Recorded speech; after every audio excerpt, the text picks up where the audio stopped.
Salut à toutes et à tous et bienvenue dans cette nouvelle vidéo qui change un petit peu de ce qu'on va faire d'habitude parce qu'aujourd'hui c'est une vidéo qui est sponsorisée ou plutôt en partenariat avec la marque XP-Pen. Et oui, c'est rare que je fasse ce type de produit, mais je les ai contactés afin de pouvoir proposer un concours vous permettant de gagner une tablette. Et j'en profite également pour vous faire découvrir la tablette en question. Nous sommes donc aujourd'hui sponsorisés par XP-Pen et la tablette Deco Génération 2, qui est donc une des nouvelles tablettes avec quelque chose que j'apprécie particulièrement, qui est ce que l'on appelle les pads déportés. Bien sûr, ne vous inquiétez pas, je vais vous expliquer tout ça et on va le mettre en pratique. Sachez juste que cette tablette sera également à gagner via un concours qui est disponible sur les réseaux sociaux à travers quelque chose que je fais régulièrement qui s'appelle les défis de la semaine. Je vous en parlerai un petit peu plus tard en fin de vidéo. De quoi on va parler donc aujourd'hui? On va voir, vu qu'on parle de tablette, comment bien utiliser une tablette graphique lorsque l'on fait du design graphique. Quels vont être les outils à connaître, qu'est-ce qui va être important à connaître comme termes techniques et comment les utiliser. L'objectif, ça va être de découper la vidéo en 3 parties. Cette introduction, une présentation de la tablette en elle-même, je vous ferai un plan séquence ou plutôt un plan qui présente l'installation de la tablette et comment elle fonctionne. Et on parlera ensuite de l'utilisation pour la création de logos, pour la création d'identités visuelles ou d'autres éléments avec les options adéquates, aussi bien dans Photoshop que dans Illustrator. Ça permettra d'avoir une idée de pourquoi est-ce que j'ai besoin d'une tablette. Comme d'habitude, si jamais vous avez des questions, je serai disponible dans la section commentaires qui est juste en dessous. N'hésitez pas, que ce soit sur les logiciels, que ce soit sur le produit en lui-même, ou si c'est pour d'autres petites questions liées au design graphique, je serai heureux de pouvoir vous aider. Si la vidéo vous a plu, comme d'habitude, un like, un partage, un abonnement, ça permet à la chaîne de continuer à se développer et à moi de vous proposer d'autres contenus. Dans tous les cas, je vous souhaite un bon visionnage de la vidéo et je vous dis à tout de suite. Avant d'attaquer donc la présentation via le tutoriel directement, il est important, je pense, de vous présenter ce que contient le pack de la tablette. Pourquoi déjà? Parce que ça vous permettra de vous faire une idée de ce qui est proposé et ça va me permettre aussi de pouvoir vous expliquer la différence avec les anciennes tablettes de chez XP-Pen en Deco Pro, parce qu'ici on est sur la 2e génération et il y a énormément de différences. J'avais eu la chance d'avoir une Deco Pro 1 il y a quelques temps, qui est malheureusement abîmée, que je ne peux pas vous montrer, mais vous allez voir qu'il y a quand même pas mal de petites choses. Déjà, le pack va contenir un gant. Bon, ça c'est assez classique aujourd'hui, mais ça permet que ça glisse un peu mieux sur la tablette et de ne pas avoir de soucis lorsque vous allez l'utiliser. Ce qui va vraiment être intéressant pour moi, et c'est une des plus-values, c'est que déjà tout est full Bluetooth. Tout est connecté en Bluetooth, vous pouvez le voir, je n'ai aucun câble, rien n'est branché, tout est directement connecté à mon ordinateur pour que je puisse travailler efficacement. Vous le verrez au cours de la vidéo après, il y aura un petit carré en bas à droite qui montrera comment fonctionne la tablette en même temps que je travaille et je suis assez content de ça. J'avais déjà vu ça chez d'autres produits XP-Pen il y a quelques années et c'est vraiment pour moi une des plus-values, ce côté Bluetooth, parce que c'était embêtant il y a encore 5-10 ans d'avoir des câbles dans tous les sens. Là au moins on est très bien. L'autre avantage de ce Bluetooth, c'est ce petit pad que vous avez ici. Ce pad que vous allez pouvoir venir placer où vous le souhaitez. Pendant longtemps, les différents éléments étaient directement sur la tablette. Or, aujourd'hui, comme vous pouvez le voir, je vous le montre à l'écran, la tablette n'a plus de boutons. La tablette est directement full écran, on va dire full tablette. Et donc, les boutons sont déportés. Et pour travailler, moi qui est gaucher, je trouve ça très important et très intéressant parce que je peux très bien, par exemple, venir le poser ici. Et je sais que pendant que je vais travailler, je vais avoir ici là par exemple cette molette qui va me permettre de pouvoir venir zoomer. J'ai à cet endroit mon CTRL Z, donc je vais avoir ici mon retour en arrière, je vais avoir mon Alt, mon barre d'espace. Bref, vraiment un clavier déporté hyper intéressant et que je peux utiliser avec ma main droite en tant que gaucher parce que je peux venir travailler avec mes petits stylets que vous avez donc ici dans une boîte que je trouve super sympa, qui contient aussi bien le récepteur Bluetooth que vous allez pouvoir venir brancher que le stylet, qui est d'ailleurs ultra léger et qui est hyper intéressant, hyper sympa. Et surtout, vous allez avoir, et ça c'est quelque chose que toutes les marques ne font pas, plusieurs styles de mines. Vous avez aussi bien des mines un peu plus type feutre, que des mines qui, elles, vont être plutôt type un peu plus sec. Et donc, c'est vraiment quelque chose que je trouve super intéressant. J'ai un glissé sur la tablette que j'apprécie aussi tout particulièrement, comme vous allez le voir après. Hein, vous allez vous rendre compte qu'on a quelque chose qui va être plutôt sympa de ce côté-là. Donc voilà, un petit peu tous les avantages, le Bluetooth, le pad, vraiment vous allez voir que ça va être votre meilleur ami, hein, vraiment cet outil. Vous pouvez très bien le mettre au-dessus de la tablette, vous pouvez le mettre à côté. Et moi je sais que vraiment pour travailler, c'est vraiment l'essentiel. Je travaille énormément avec le pad dessus ici, les boutons pour gagner du temps, plus besoin d'aller chercher le clavier qui se balade à cet endroit, ça va beaucoup plus vite. Donc voilà un petit peu pour tout ça. Maintenant que je vous ai fait un peu le tour d'horizon de cette partie de la tablette, je vous propose maintenant qu'on l'essaie et puis comme ça vous pourrez vous faire un avis aussi avec ce que j'aurai produit. On attaque ça tout de suite dans le reste de la vidéo.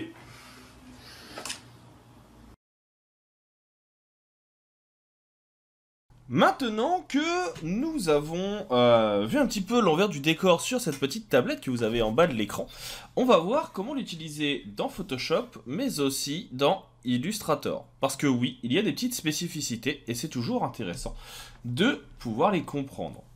Travailler avec une tablette, c'est totalement différent de travailler à la souris. On va avoir déjà quelque chose que l'on appelle la pression, qui va nous permettre, lorsque l'on va venir dessiner, de nous rapprocher un petit peu plus d'un travail que l'on aurait avec un vrai crayon, avec un vrai papier. Ça s'appelle la pression. Et donc là, vous voyez que si je viens dessiner, et surtout si j'appuie plus ou moins fort, je vais ainsi avoir la possibilité de pouvoir avoir un tracé plus ou moins épais. Ça permet de pouvoir avoir quelque chose qui se rapprochera du tracé crayonné. Cette pression, vous allez pouvoir également donc l'activer avec le bouton qui est ici pour le système d'aérographe, ou ici. C'est souvent représenté par ce pictogramme avec une sorte de petite goutte. Ça permet de l'avoir plus ou moins à la main. L'autre utilisation, et surtout qui va être intéressante, plus que pour le dessin comme je suis en train de le faire ici, ça va être lorsque l'on va vouloir faire du détourage. Je vais aller récupérer une photo sur le reste de mon écran pour vous montrer cela. Alors, on va aller récupérer la photo dans le dossier adéquat, qui est ici. Et on va prendre par exemple cette image d'une feuille. Très bien. Je vais l'ouvrir dans un nouvel onglet. Et donc l'utilité qu'on va avoir, c'est que, imaginons, on veut avoir quelque chose qui soit précis. La plupart du temps, on va maintenant utiliser les outils de sélection rapide, mais ce n'est pas toujours parfait. Ce que l'on peut faire pour être beaucoup plus précis, c'est mettre un masque de fusion. Et maintenant, tout simplement, le fait de venir peindre avec du noir va nous permettre d'avoir beaucoup plus de précision. On vérifie qu'on est bien sur notre masque, qu'on a bien la bonne couleur. Alors des fois, il y a des petits bugs, ça peut arriver. Pas d'inquiétude. Et donc là, vous voyez que je viens pouvoir venir découper. Et surtout, je vais pouvoir venir être plus ou moins précis s'il y a besoin. Bien sûr, on a notre petit pad maintenant qui est à disposition, sur lequel j'ai mis une touche, par exemple ici, qui va être CTRL-Z, si j'ai besoin de revenir en arrière. Et en plus, j'ai ma tablette ici, et surtout le stylet, qui va me permettre de gagner en précision et en temps. Et donc là, je vais pouvoir venir dire, en fait, c'est cette partie-là que je veux supprimer, et d'être beaucoup plus précis dans mes choix de détourage, et surtout dans ma découpe. Donc, moi, c'est quelque chose que j'apprécie tout particulièrement. La possibilité aussi de lier avec le clavier à tout moment pour revenir en arrière. Là, vous voyez que j'ai remis un petit CTRL-Z et j'ai mis un petit X pour revenir sur ce que j'avais avant. Et bien sûr, ici, je peux retravailler efficacement. L'autre utilité que je vais avoir, et ça m'arrive assez régulièrement dans certains projets, c'est que je vais besoin pour un logo ou pour quelque chose de venir reproduire un élément. À la souris, je vais être assez compliqué, c'est-à-dire que je vais devoir venir créer un nouveau calque et essayer de venir le redessiner par-dessus. C'est pas toujours optimal. Et bien ici, j'ai toujours mon petit animal. Je vais pouvoir venir prendre mon outil et je vais pouvoir venir maintenant le reproduire. En plus, on va être beaucoup plus précis, l'avantage de la tablette. Et on aura la possibilité de pouvoir venir tracer nos traits de façon efficace. Si jamais vous tremblez, vous allez avoir la possibilité de venir mettre en place du lissage à l'endroit qui est en haut. Donc on augmente un petit peu notre lissage ici. Vous pouvez ouvrir le menu pour avoir la ficelle tirée si vous le souhaitez. Donc là ça veut dire que quand je vais cliquer, vous voyez que vous avez une petite zone. Et donc ça va me permettre de pouvoir cliquer, de pouvoir venir définir la direction dans laquelle je veux aller. Et ainsi pouvoir efficacement tracer le contour de mon animal sans être forcément un grand spécialiste du dessin. Et vous voyez que suivant les endroits où je vais rester appuyé plus ou moins fort et ceux où je vais au contraire relâcher, je vais pouvoir ajouter de la pression et donc du relief. De cette façon, eh bien, je peux venir travailler efficacement. Là, je peux revenir ici par exemple, rester appuyé plus fort pour tracer l'autre partie de l'oreille. Ici, je vais pouvoir rester très très fort et avoir un contour que je veux bien plus gros et relâcher petit à petit. Et ensuite, eh bien, je n'ai plus qu'à enlever mon lissage. Je viens ici en petit et s'il y a besoin, eh bien, je peux venir retracer ce qui reste. Par exemple ici pour mon œil. Alors là, j'ai fait une petite bêtise que je n'avais pas prévue, j'ai pas fait attention. Je pensais avoir créé un nouveau calque. C'est pas forcément le cas, donc je vais juste revenir en arrière. Et là, je viens bien créer mon nouveau calque. Et de cette façon, eh bien, vous voyez que je vais pouvoir venir, hop, ici, reproduire très très rapidement mon petit œil qui va être directement au bon endroit. On remet notre lissage, on augmente, et puis bah, c'est reparti. Maintenant que le lissage est fait, bah, je sais que ici j'ai mon cercle. Voilà, là je veux un tracé plus grand, je veux une direction plus petite ici. Je viens dans l'autre sens. Là, on va repartir dans l'autre sens, on veut quelque chose de plus fort, je réappuie. On repart dans l'autre sens, plus petit. On réadapte, on repart ici.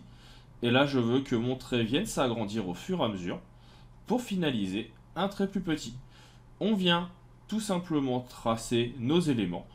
Et puis si je veux quelque chose qui soit vraiment très épais, et bien vous voyez que je peux venir tout simplement ici faire un très très gros appui qui me permet d'avoir le reste de mon animal que je vais pouvoir utiliser.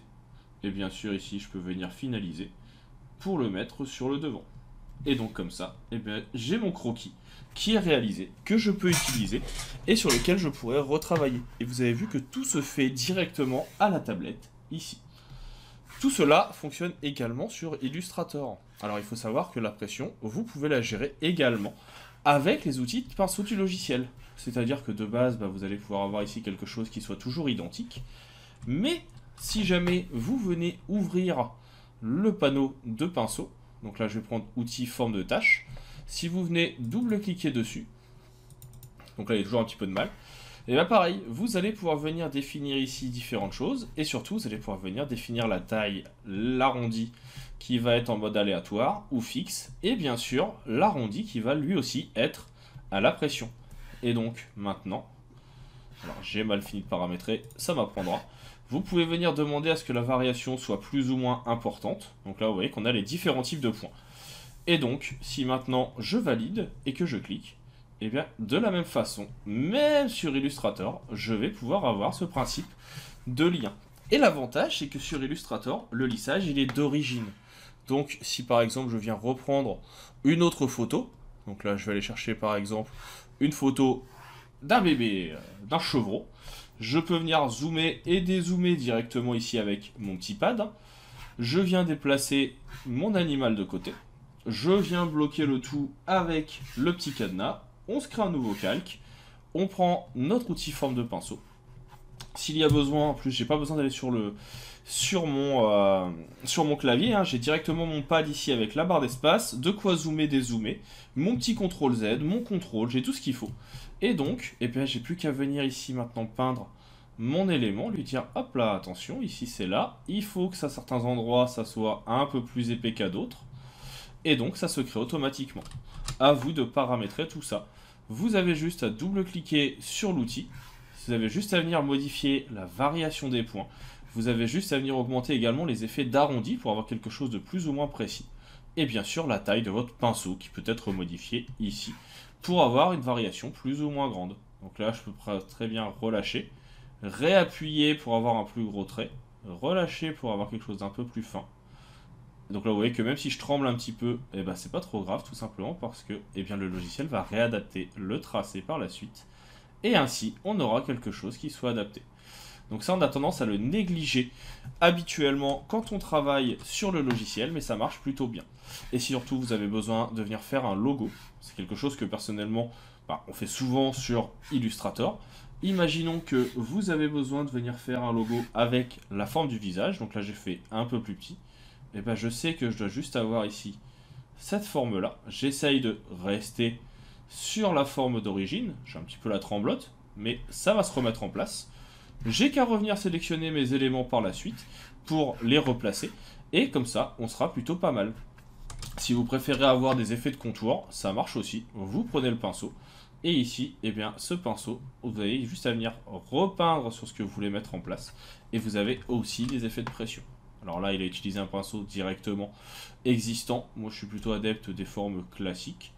Et donc là, eh ben, hop, on va avoir notre forme qui va se mettre en place, tout simplement, pour récupérer la tête de notre petit chevreau. On pourra cette fois déplacer parce qu'on est cette fois sur des contours. Donc, si j'ai un élément en trop, j'ai juste à venir le supprimer. Je peux sélectionner mes points beaucoup plus aisément, les refusionner entre eux et en mettre d'autres. Et donc là, dans la foulée, je vais venir remettre ici mon autre oreille. Et donc on a beaucoup plus de liberté qu'à la souris. Pareil ici, on va être quand même beaucoup plus libre de venir adapter nos formes. Voilà. Une fois que c'est fait, vous n'avez plus qu'à venir sélectionner le tout. Là, je vais les décaler un petit peu. Vous allez me dire, mais pourquoi? Tout simplement parce que on va replacer nos points comme il faut. Je peux venir les remplir. Je n'ai qu'à inverser. Si jamais c'est pas parfait, on reprend notre outil de plume. On lui dit, là en fait, cette forme-là, je veux qu'elle soit reliée à cette forme-là. Si jamais ça ne fonctionne pas, vous pouvez aussi tout sélectionner. Ici, vous sélectionnez tous vos éléments. On prend notre concepteur de forme, que vous connaissez certainement, qui est ici, et on va juste lui dire, en fait, il faut fusionner tout ce qu'il y a. Voilà, parce que ces éléments-là, il faut qu'ils soient ensemble. Pareil, si jamais vous voyez que ça ne fonctionne pas, parce qu'il y a des points qui ne sont pas aux bons endroits, on décale un petit peu, on viendra refusionner après.